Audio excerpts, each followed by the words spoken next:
Bem-vindo aí ao capítulo 4 de Marcos. Esse capítulo é um capítulo diferente, porque o foco de Marcos não está nas ações de Jesus, mas sim nas palavras de Jesus, algo que é bastante raro no seu evangelho. Aliás, os capítulos 4, 7 e 13 são os únicos momentos em que Marcos vai se dedicar às palavras de Jesus, ao invés de se dedicar às ações de Jesus.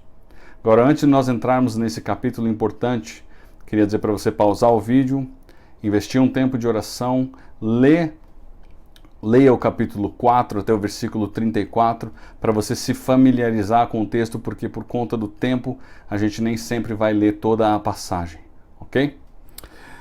O capítulo 4 ele é um capítulo bastante interessante, porque ele contém várias parábolas. E diferente dos outros evangelhos, Marcos ele agrupa essas parábolas em um único capítulo, especificamente essas parábolas agora, no capítulo 4. Então nós temos a parábola do semeador, depois da candeia, depois novamente do semeador ou da colheita e por fim a parábola do grão de mostarda. Então Marcos vai agrupar essas 4 parábolas no mesmo capítulo. E as 3 parábolas que se seguem à parábola do semeador, elas funcionam como que uma explicação ou um destrinchar do que a parábola do semeador vai tratar. E é isso que nós vamos olhar hoje. Agora, antes de entrarmos na palavra, algumas observações que são interessantes aí. Jesus vai por 3 vezes nesse capítulo dar uma advertência para que os seus ouvintes ouçam o conteúdo, prestem atenção no conteúdo. Você vai ver isso no versículo 3, depois no versículo 9 e depois no versículo 24. Sempre que nós ouvimos Jesus falando, nós precisamos atentar para o que ele fala. Não era diferente naquela época e nada mudou hoje. Você e eu precisamos de atenção quando nós estudamos aquilo que Jesus falou. E versículo 2 vai dizer assim: ele lhes ensinava muitas coisas por parábolas. O que era uma parábola?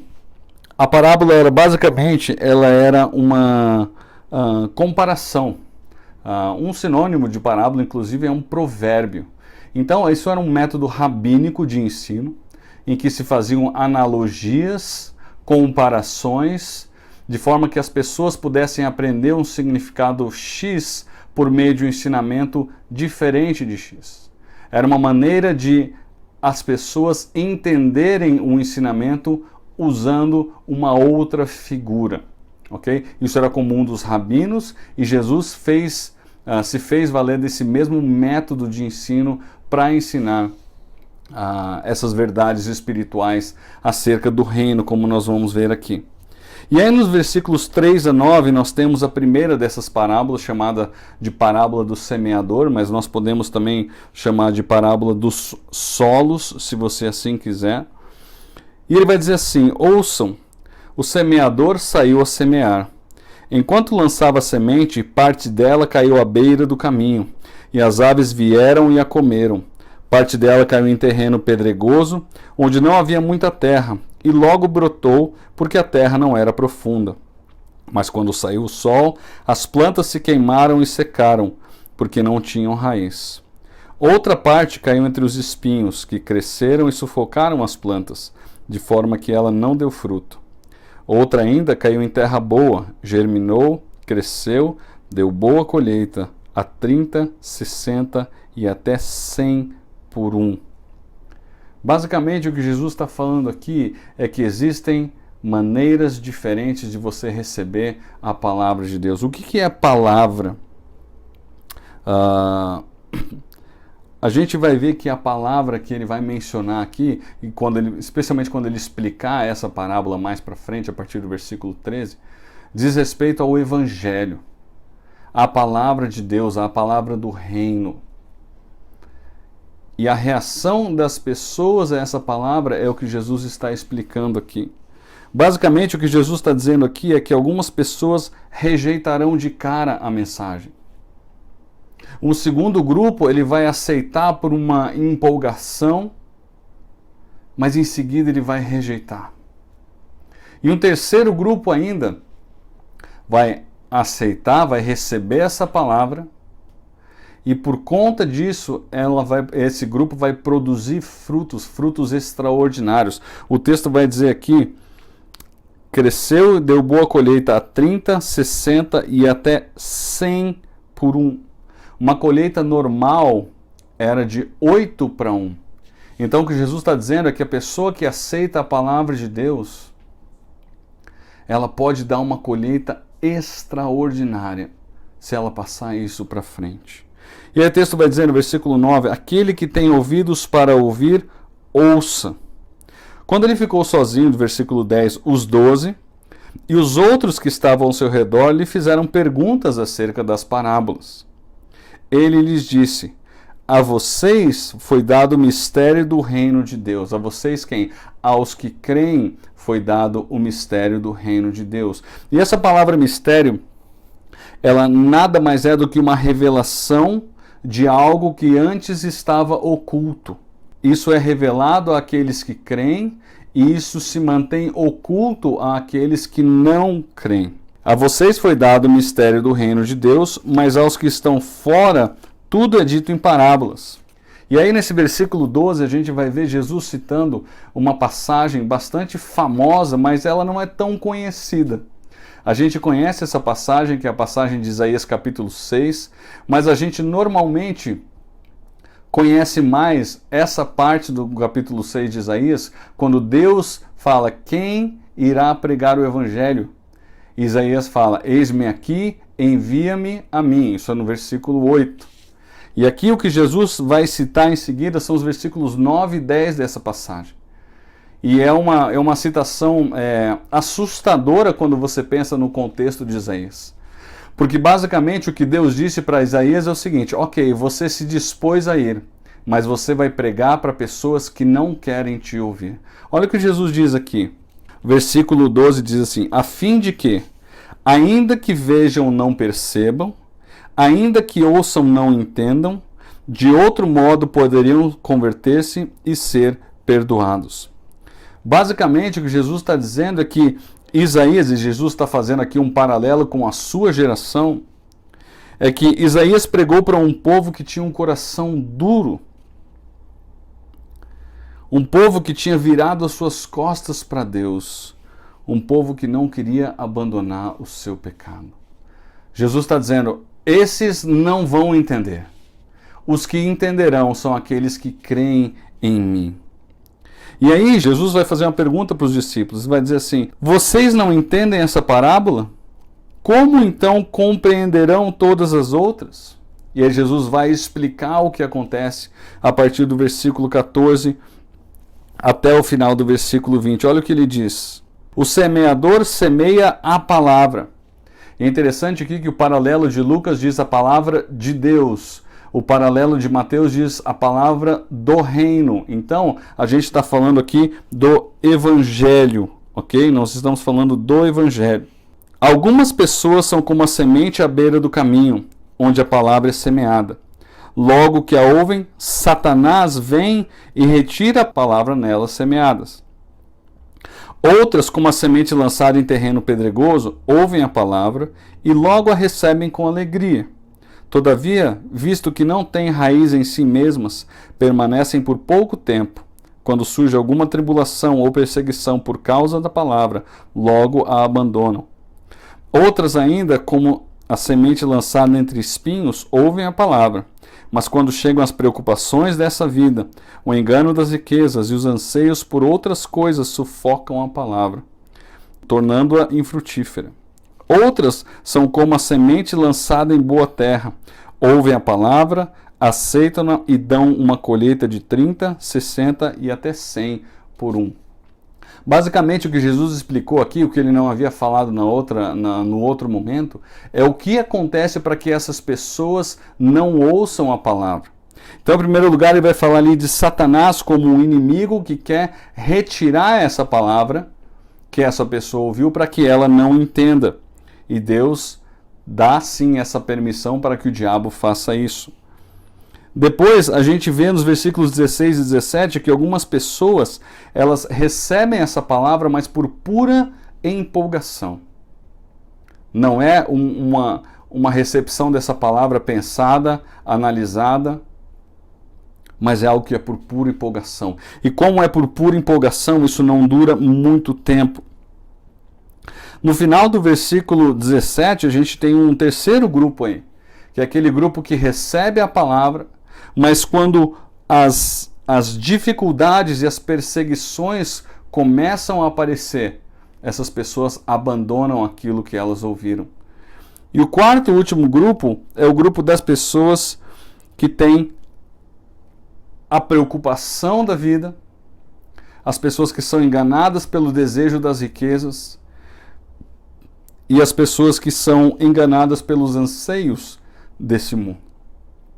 Essas também recebem a palavra de Deus, mas depois de um tempo elas abandonam por conta dessas preocupações, desses anseios e desses desejos que não são desejos corretos. Por fim, nós temos um grupo que, versículo 20 vai dizer: outras pessoas são como a semente lançada em boa terra. Ouvem a palavra, aceitam-na e dão uma colheita de 30, 60 e até 100 por um. Há uma observação bastante interessante aqui no versículo 20, é que esses três verbos, ouvir, aceitar e dar, ou no caso produzir, depende da versão que você tem aí, eles são verbos no particípio presente do grego. Ou seja, eles significam uma ação contínua. Então, não é que essas pessoas ouvem uma vez. Elas ouvem e querem ouvir mais, e mais, e mais, e mais. Por conta disso, elas recebem cada vez mais revelação de Deus. E por fim, elas produzem cada vez mais fruto. É uma ação contínua, não é algo que para. É uma ação contínua. Então Jesus fecha essa primeira parábola com essa explicação. Mais uma vez lembrando aí que a colheita comum era de 8 para 1. E aqui Jesus está dizendo que pode ser algo extraordinário de até 100 por 1. Uma coisa maravilhosa, sem dúvida. E aí nós temos 3 outras parábolas. A parábola da candeia, da semente e do grão de mostarda, que basicamente elas servem de uma explicação ou mesmo de um destrinchar um pouco maior daquilo que Jesus falou, então até o versículo 20. A primeira delas, na candeia, só existe em Lucas. Jesus vai dizer assim: quem traz uma candeia para ser colocada debaixo de uma vasilha ou de uma cama, acaso não a coloca num lugar apropriado? É interessante que naquela época existiam pequenos potezinhos com argila, e esses potezinhos eles colocavam um pouco de azeite com um paviozinho, e esse azeite queimava lentamente, e isso servia para iluminar as casas daquela época. Não existia eletricidade como nós temos hoje, obviamente. E o que Jesus está dizendo é o seguinte: não faz nenhum sentido você você colocar aquele dispositivo que é para a iluminação num lugar em que ele não vai iluminar nada. As casas naquela época às vezes tinham um local que era meio central para que essa lâmpada ou essa candeia ficasse, de forma que ela provesse algum tipo de iluminação em todo o ambiente onde ela estava. E Jesus está dizendo: se isso não for propagado, se isso não for colocado no lugar que isso vai trazer iluminação, não há qualquer utilidade para isso. Ou seja, o que Jesus está dizendo é que se o Evangelho, que é a palavra de Deus, não for anunciada, isso não tem qualquer valor. Ela existe para ser anunciada, não para ser colocada de uma maneira oculta, é o que Jesus está dizendo aqui. E aí no versículo 23 ele está dizendo: se alguém tem ouvidos para ouvir, ouça. Ou seja, Jesus está dizendo: preste atenção no que eu estou dizendo. A palavra de Deus deve ser proclamada. Versículos 24 e 25, considerem atentamente o que vocês estão ouvindo. Mais uma vez, Jesus está falando: presta atenção no que vocês estão ouvindo, no conteúdo que vocês estão ouvindo. Com a medida que medirem, vocês serão medidos e ainda mais lhe acrescentarão. A quem tiver, mais será dado. De quem não tiver, até o que tem, lhe será tirado. Basicamente, Jesus está reiterando aquilo que ele já havia falado ali no versículo 20, dizendo que a pessoa que quer, quanto mais ela quer de revelação de Deus por meio da palavra de Deus, mais ela vai receber. E aquela pessoa que rejeita, até aquele pouco que ela tem de revelação de Deus, vai ser tirado dela.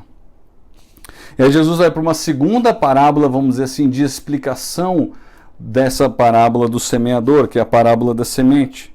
E basicamente o que Jesus vai dizer aqui, que o nosso papel como cristãos é semear apenas. É colocar a semente no solo. E ele vai usar aqui a informação de um homem que lança semente sobre a terra. É interessante que o agricultor, depois que ele lança a semente, não há nada que ele possa fazer a não ser esperar. O crescimento, então, quem dá é Deus. Deus que tem o controle sobre esse crescimento. Eu não tenho qualquer controle sobre esse crescimento. Mas eu tenho uma função, em primeiro lugar, de semear. E aí depois ele vai dizer, no versículo 29, logo que o grão fica maduro, o homem lhe passa a foice porque chegou a colheita. Então, Jesus está dizendo, você tem a responsabilidade de semear e quando é o momento certo, você tem a responsabilidade de colher essa semente. Ok? Então, a primeira parábola depois dessa da candeia, ele falou que o evangelho não é algo para ser escondido, nós devemos passar adiante. Depois, na parábola da semente, Jesus vai dizer que eu tenho que semear, mas eu tenho que estar preparado também para colher essa semente. E a terceira delas, que é bastante interessante, a parábola do grão de mostarda, a gente vai ver que Jesus ele vai usar uma analogia para falar a respeito do crescimento extraordinário do cristianismo, algo que nós não temos como dimensionar. E ele vai usar aqui uma figura conhecida ali naquela região, de uma hortaliça chamada mostarda. Ele vai dizer assim, versículo 30, novamente ele disse, com que compararemos o reino de Deus? Que parábola usaremos para descrevê-lo? Obviamente ele sabia, isso era simplesmente uma pergunta, duas perguntas aí para aqueles que o ouviam. Jesus vai dizer, é como um grão de mostarda, que é a menor semente que se planta na terra. Obviamente existem sementes menores do que essa. Jesus está falando num contexto ali daquela região de Israel, daquela época específica, no qual o grão de mostarda era sim um dos menores, se não o menor. E aí, versículo 32, ele vai dizer, no entanto, apesar dela ser a menor semente que se planta na terra, uma vez plantado, o grão de mostarda, né, ele cresce e se torna a maior de todas as hortaliças, com ramos tão grandes que as aves do céu podem abrigar-se à sua sombra. Os estudos mostram que esse pequeno grãozinho de mostarda é capaz de crescer e se tornar uma árvore, vamos dizer assim, de até 4 metros de altura. Então, Jesus está fazendo uma comparação que é bastante interessante. Ele está dizendo, de uma pequena semente, nós não dimensionamos o resultado que pode vir daquilo. Então nós temos 3 parábolas aí explicando a nossa função de semeadores, de pessoas que levam o evangelho de Jesus para outras pessoas. Então na candeia ele está dizendo, a mensagem do evangelho não pode ficar oculta, ela deve ser transmitida para as outras pessoas. Na segunda parábola, a parábola da semente, então ele vai dizer que nós temos essa função de semear, mas nós precisamos estar preparados para colher quando chegar o momento.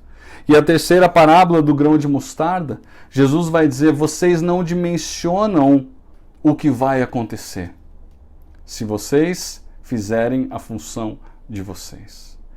E é fantástico nós pensarmos que hoje eu estou aqui estudando a palavra de Deus com você, fruto do que esses homens fizeram em semear a palavra de Deus. E nós podemos nos regozijar com Deus, nos alegrar com Deus, porque esses homens levaram a sério essa instrução de Jesus Cristo acerca da responsabilidade que eles têm e que nós também temos hoje de propagar o Evangelho. Eu vou terminar por aqui, nesse estudo, porque o restante do capítulo 4 ele está intimamente ligado ao que vai acontecer no capítulo 5, acerca das revelações de quem é Jesus por meio de milagres. Então eu vou parar aqui no capítulo 4, eu não quero fazer isso muitas vezes, mas eu entendo que como o capítulo 4 é um capítulo de ensino específico das palavras de Jesus, ele interrompe aqui e nós vamos começar o próximo estudo a partir do versículo 35 do capítulo 4, até o final do capítulo 5. O desafio que você e eu temos a partir do que Jesus fala aqui para os seus discípulos é que o Evangelho é uma coisa muito séria, que não pode ser escondida, precisa ser revelada.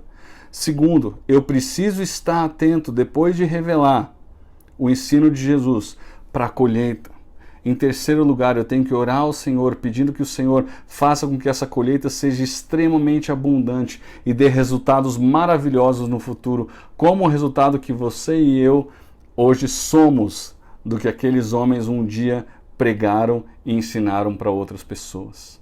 Então, esse é um capítulo encorajador, porque ele fala da nossa responsabilidade, e ele é um capítulo especial, porque Marcos ele para uma sessão de ações de Jesus para trazer essa revelação importante que os discípulos tiveram de Jesus, e agora ele vai continuar com Jesus revelando quem ele é para os discípulos, para que essa mensagem do Evangelho fique sedimentada, ou seja, autorizada, dizendo Jesus é o Filho de Deus, ele tem autoridade para falar o que ele está falando, ensinar o que ele está falando, e isso vai ser autenticado por meio das ações que nós veremos nos próximos capítulos, que são capítulos maravilhosos e sensacionais de Marcos. Ok? Que Deus te abençoe e te guarde. Até o capítulo 5 aí, se Deus quiser.